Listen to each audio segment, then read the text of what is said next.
বাংলাদেশের দালালের গোষ্ঠী চুদি মাইরে চুদি, যে দালালেরা এই মিডল রাষ্ট্রে আসার জন্য পেসেঞ্জারের কাছ থেকে 4 থেকে 5 লাখ করে টাকা নেয়।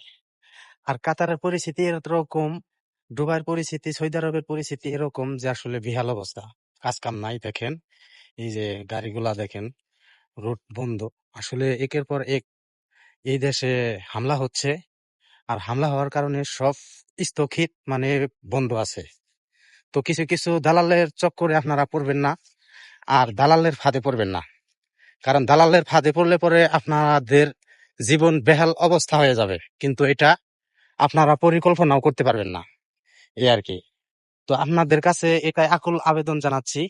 দেখেন পিছনে যে সাইডে যে গাড়িগুলো যে দেখতেছেন, এই গাড়ি একদম বন্ধ। তারপরে এই যে কোম্পানিগুলো বন্ধ, কাজ কাম নাই।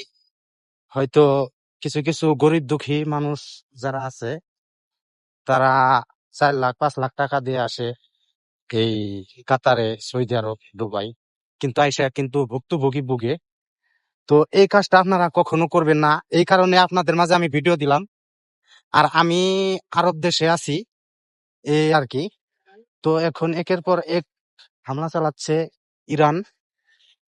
এই ইরান হামলা চালানোর কারণে তো এই অবস্থা। তো আপনারা ভিডিও ভালো লাগলে পরে বেশি বেশি শেয়ার করে সকলের কাছে পৌঁছে দিবেন, এই আর কি। সকলের কাছে পৌঁছে দিবেন, যাতে করে অনেক মানুষজন দেখতে পারে। আবার কিছু কিছু মানুষ আছে যে আসলে অনেক বড় বড় কথা বলে, দালালরা বলে যে এত টাকা স্যালারি হবে, এত টাকাই হবে, কিন্তু এটা আসলে না। একদম ফাঁকা, কোনো মানুষজন নাই, এই আর কি। বিহাল অবস্থা। তো আপনারা এই কারণেই ভিডিওটা শেয়ার করে দিবেন, যাতে করে বাংলাদেশে পাতি দালালেরা, পাতি চোর বাটপারেরা এই এম্বাসি, এই ভিসার নামে বলে বলে এই 4-5 লাখ টাকা করে নিতাছে।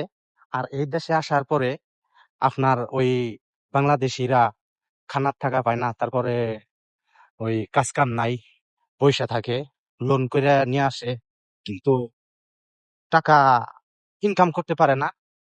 তো এমন বেহাল অবস্থা হয়ে যায় যে তাদের দেখার মতো কোনো মানুষ নাই, এই আর কি। তো আপনারা সবাই ভালো লাগলে পরে ভিডিওটা বেশি বেশি শেয়ার করে সকলের কাছে পৌঁছে দিবেন। আর আমার ইউটিউব চ্যানেল সর্বোচ্চ সাবস্ক্রাইব করে পাশে থাকবেন, ইনশাল্লাহ। তো সবাই সুস্থ থাকবেন, ভালো থাকবেন। ভালো কোনো ভিডিও পেতে অবশ্যই আমাকে ফলো দিয়ে পাশে থাকবেন, ডেইলি ভালো ভালো ভিডিও পাইবেন। সবাইকে আসসালামু আলাইকুম, আল্লাহ হাফেজ।